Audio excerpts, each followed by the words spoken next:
Best moral stories.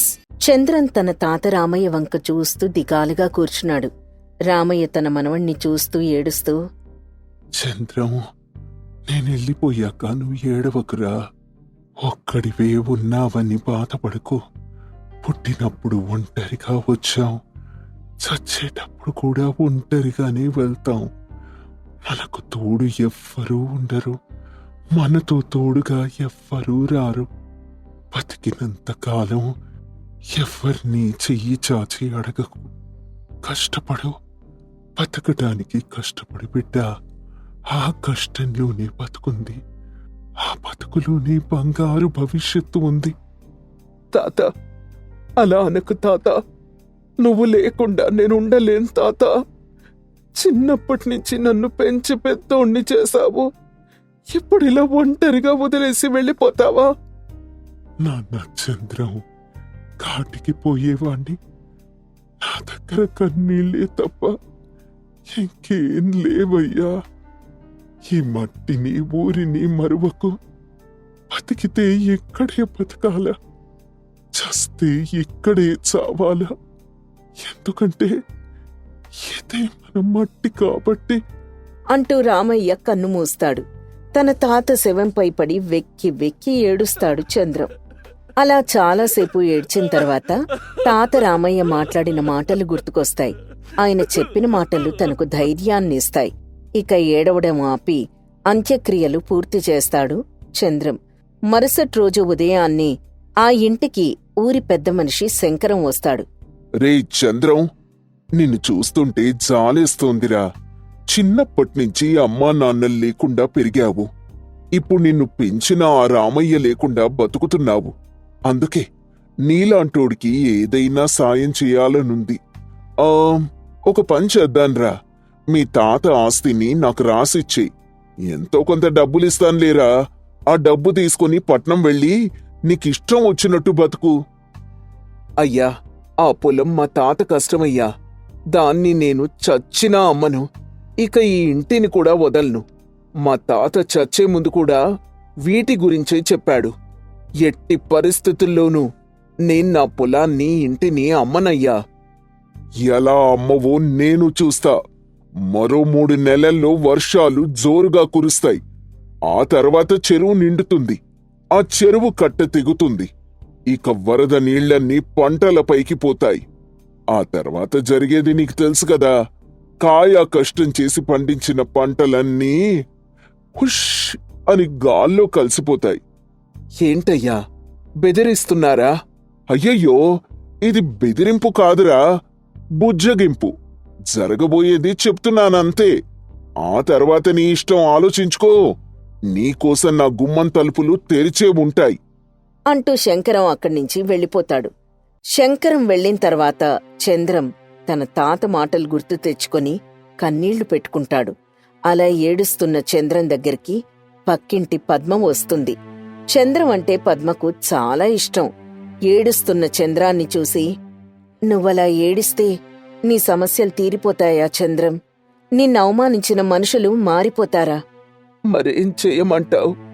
ఇలా ఏడవడం తప్ప ఇంకేం చెయ్యను. మీ తాత మాటలు గుర్తు చేసుకో. కష్టపడింది ఏదీ రాదు.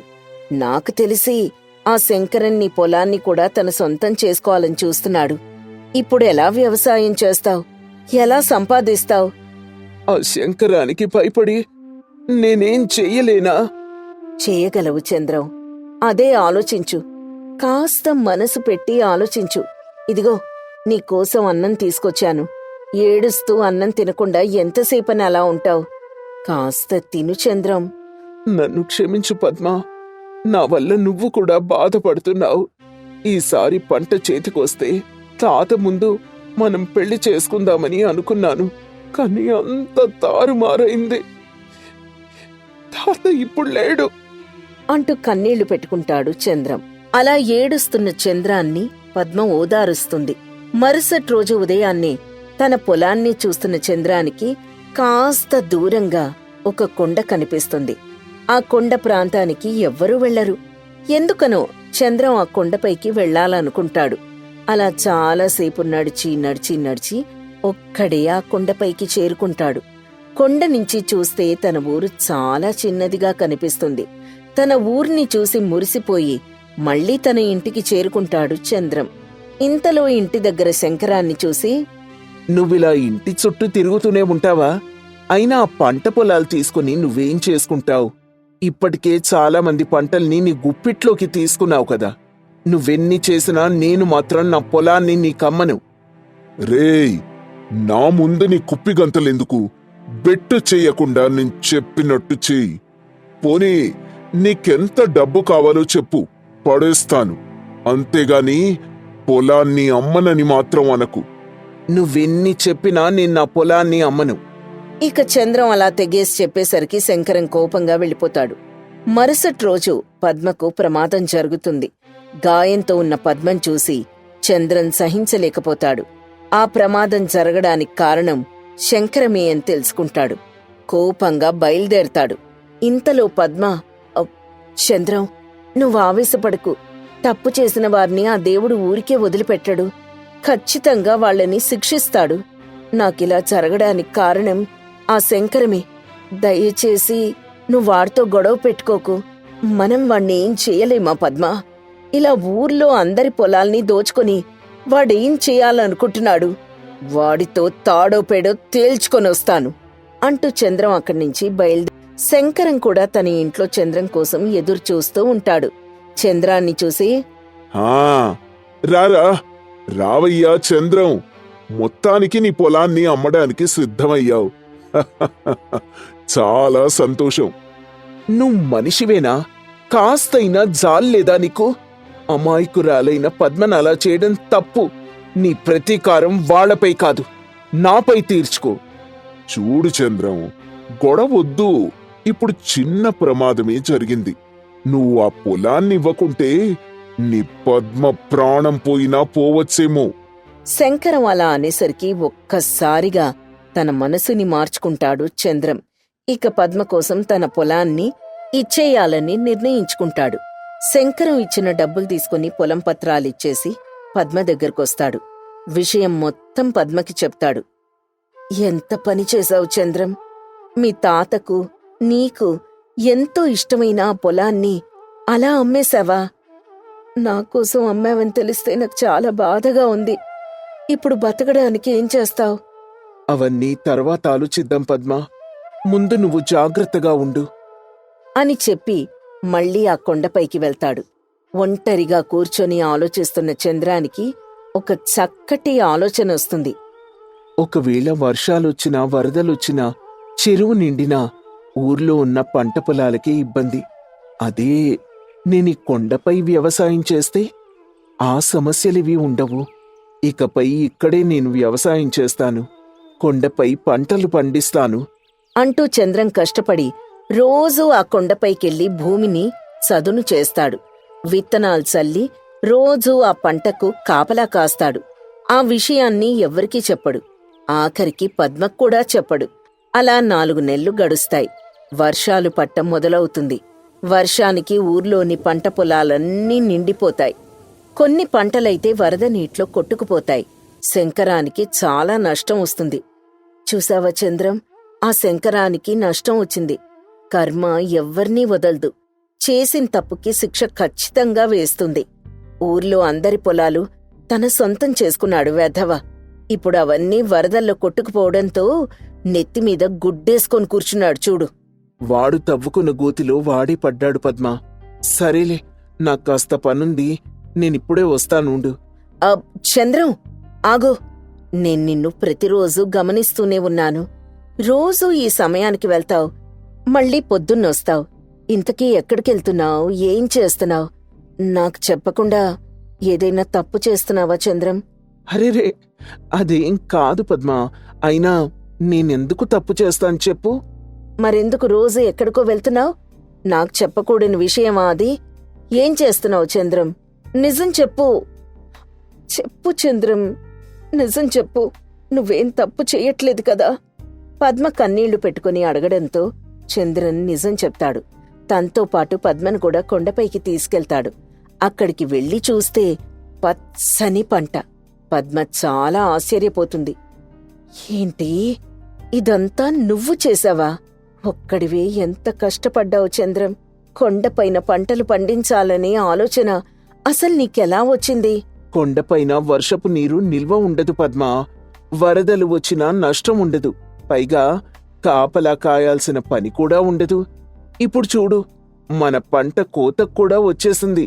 చంద్రం అలా చెప్పడం చూసి పద్మ ఆశ్చర్యపోతుంది. మరుసటి రోజు ఆ ఊరికి పంట నష్టం అంచనా వేయడానికి కలెక్టర్ వస్తాడు. శంకరం ఆ కలెక్టర్ ముందు భోరున ఏడుస్తాడు. అయ్యా అయ్యా, కాపాడండయ్యా! మొత్తం మునిగిపోయిందయ్యా! ఈ నష్టాన్ని భరించలేకపోతున్నాను. మీరే సాయం చేసి ఆదుకోవాలయ్యా! చూడండి, నేను మీకు సాయం చేయడానికే వచ్చాను.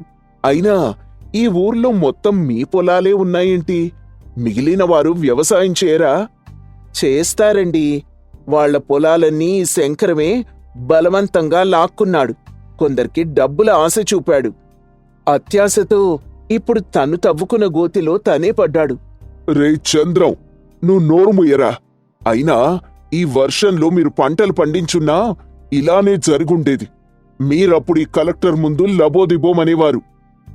పండించాడు, కాని వర్షానికి కూడా ఆ పంటకి నష్టం రాలేదు. ఇప్పుడు అదే కోతకొచ్చింది. ఏంటమ్మా నువ్వు చెప్పేది?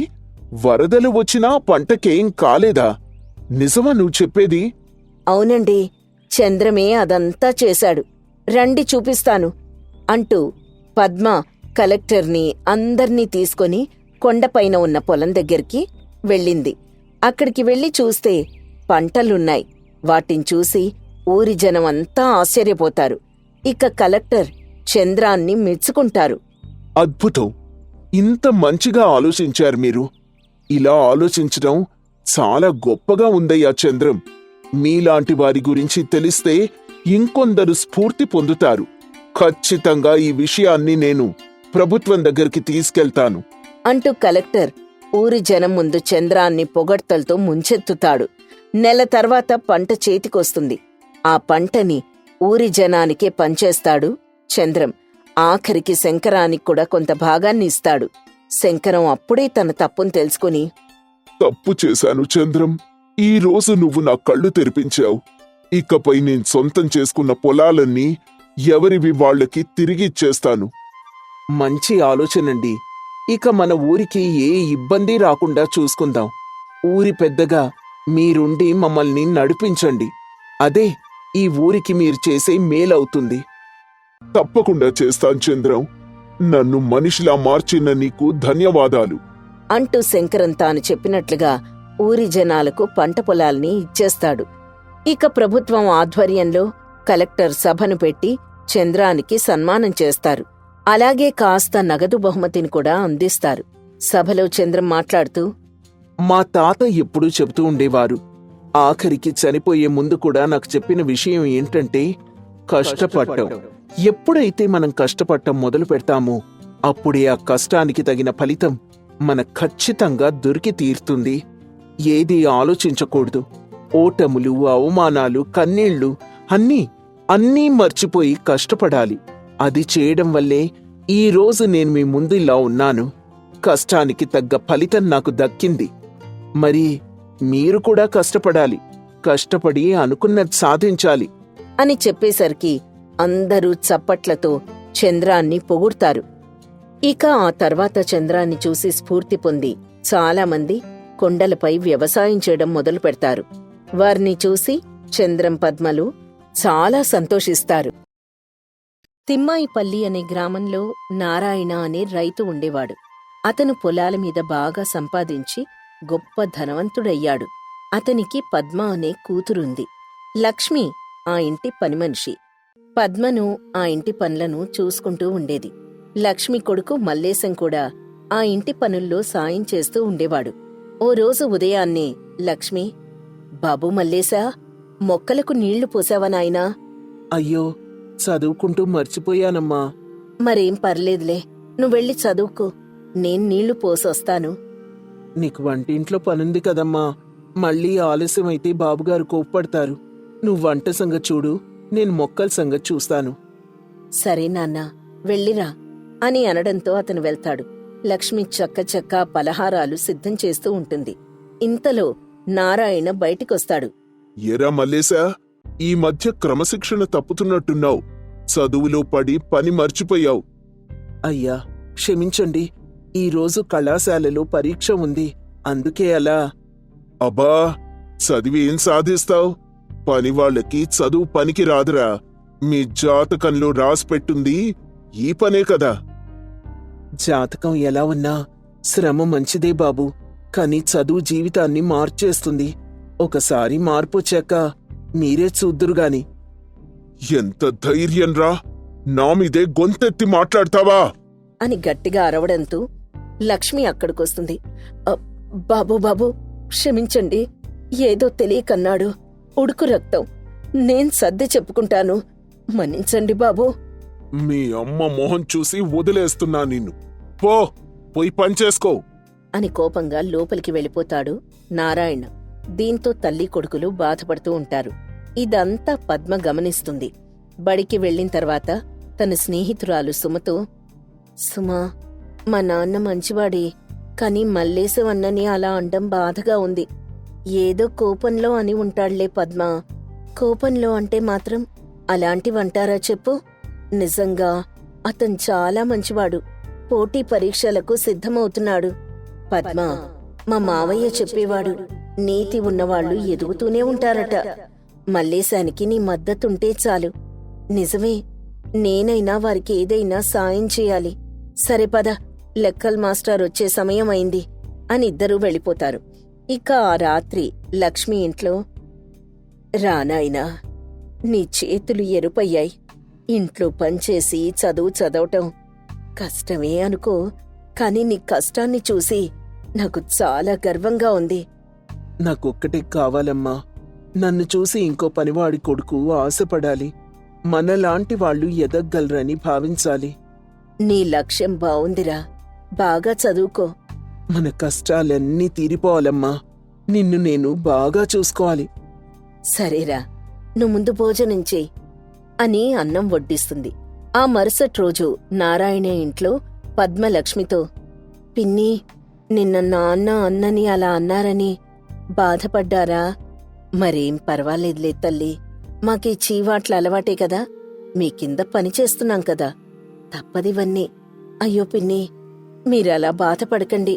నాన్నేదో కోపంలో అనుంటారు. పర్వాలేదులే తల్లి, మీకు నా మద్దతు ఎప్పుడూ ఉంటుంది పిన్ని. మీరేమీ మనసులో పెట్టుకోకండి. మీకే ఇబ్బందున్నా నాకు చెప్పండి. సరే తల్లి, నీకేం చేసి పెట్టమంటావో చెప్పు, వెంటనే చేసిస్తాను. నాకీరోజు పాయసం తినాలనుంది. నువ్వలా కూర్చొని చదువుకుంటూ ఉండు, నేను వెంటనే చేసి తీసుకొస్తాను అని అంటుంది లక్ష్మి. అలా రోజులు గడుస్తూ ఉంటాయి. మల్లేశం వైపు పని, మరోవైపు చదువు కొనసాగిస్తాడు. కొద్ది రోజులకి ఊర్లో బాగా చదివేవారికి బహుమతులిస్తూ ఉంటారు. హనుమంతు మాస్టారు వేదిక మీద, ప్రజలారా, ఈ బహుమతులు ఎందుకిస్తున్నామో మీ అందరికీ తెలిసింది. రాష్ట్ర స్థాయి పోటీ పరీక్షలో మొదటి స్థానంలో వచ్చి మల్లేశం మన గ్రామానికి పేరు తెచ్చిపెట్టాడు. శభాష్ మల్లేశం, శభాష్! శభాష్ మల్లేశం, శభాష్! అందరూ చప్పట్లు కొడతారు. అందుకని ఇప్పుడు ఈ సభ ఏర్పాటు చేశాం. ఇది కేవలం చదువు కాదు, శ్రమ ఫలితం. ఈ విజయం లక్ష్మీ గారికి గర్వకారకం. గ్రామస్తులు ఇంకా పెద్దగా చప్పట్లు కొడతారు. ఏమిటిది? మల్లేశానికి మొదటి స్థానం వచ్చిందా? అవును నారాయణ గారు, ఇలాంటి విద్యార్థుల్ని మనం ప్రోత్సహిస్తూ ఉంటే వారు ఇంకా పై స్థాయికి ఎదుగుతారు. చాలేవయ్యా, పెద్ద చెప్పొచ్చావు. వారు పనిచేయడం కోసమే పుట్టారు. ఈ చదువులు ఇవన్నీ తాత్కాలికమే అని అక్కడ్నించి వెళ్ళిపోతాడు. ఆ మాటలకు లక్ష్మి మనస్సు నొచ్చుకుంటుంది. అప్పుడు మల్లేశం వేదికపైన, మీ అందరికీ ధన్యవాదాలు. నాకు మొదటి స్థానం రావడం చాలా గర్వంగా ఉంది. ఇది మా అమ్మ ప్రోత్సాహం వల్లనే సాధ్యపడింది. ఆమె ప్రోత్సాహం ఉంటే చాలు, నేనేదైనా సాధించగలను. సరే బాబు, నేను బాధపడ్ను. నా మద్దతు నీకు ఎప్పుడూ ఉంటుంది. మీరేం బాధపడకండి బాబు మల్లేశం. నువ్వు ఆయన మాటలు పట్టించుకోకుండా ధైర్యంగా ముందుకు వెళ్ళు. సరే మాస్టారు అని అంటాడు. ఆ తర్వాత మల్లేశాన్ని లక్ష్మిని సత్కరించి అక్కడ్నించి అంతా వెళ్ళిపోతారు. ఆ మరుసటి రోజు నారాయణ ఇంట్లో, అన్నా, నువ్వు నిజంగా గొప్పవాడివి. నిన్ను చూస్తే నాకు చాలా గర్వంగా ఉంది. అంతేకాదు, మన ఊరికి కూడా నీ వలన చాలా మంచి పేరు వచ్చిందన్నా. నీ మాటలు వినగానే అంత బాధ మర్చిపోయాన్రా పద్మ. ఇంతవరకు నన్ను గుర్తించని నారాయణ గారు ఒక్కసారైనా ఆశ్చర్యపడ్డారు. అదే చాలనిపిస్తోంది. అన్నా, నాన్నగారిని నువ్వు శత్రువులా భావించద్దు. ఆయనకి నీ మీద ఇప్పుడు విశ్వాసం లేదు, కాని నీ వల్ల అది మారబోతోంది. నువ్వు చెప్పినట్టు నిజంగా మనం మన కష్టంతో మానసికంగా ఆయనని మార్చగలవన్న ఆశ మాత్రం ఉంది. ఇకపై నా కష్టం రెట్టింపు చేస్తాను. అన్నా, నీకే సాయం కావాలన్నా చెప్పన్నా, నేను చేస్తాను. సరేరా. ఇంతలో లక్ష్మి అక్కడికొచ్చి తన కొడుకు భుజంపై చెయ్యేసి ప్రేమగా చూస్తుంది. నాన్నా, నువ్వు వేదికపై మాట్లాడిన మాటలు వినగానే నా కన్నీళ్ళాగలేదు. నాకు చాలా గర్వంగా ఉందిరా. నువ్వే నా బలమమ్మా. నువ్వు లేకపోతే నేను ఈ స్థాయికొచ్చేవాణ్ణి కాదు. నన్ను నమ్మింది నువ్వొక్కదానివే. మరి నేను లేనా? నువ్వు కూడా ఉన్నావురా. ఇప్పుడు ఊరు మొత్తం నిన్ను గౌరవిస్తుంది. ఇక మీదట నిన్ను చూసి మరెందరో పిల్లలు స్ఫూర్తి పొందాలి. చదువులో ముందుకు వెళ్లి ఇంకా ఎత్తుల్లోకి ఎదగాలి. పిన్ని, మల్లేశమన్నకి ఇప్పుడు మంచి మార్గం తెరుచుకుంది. మేవన్నకి ఏం సాయం కావాలన్నా చేస్తాం.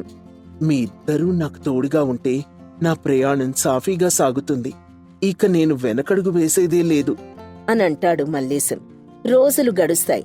ఒకరోజు మురళి మల్లేశాన్ని గుడిలో కలుస్తాడు. మల్లేశా, నిన్ను నేను చిన్నప్పటినుంచి చూస్తున్నాన్రా.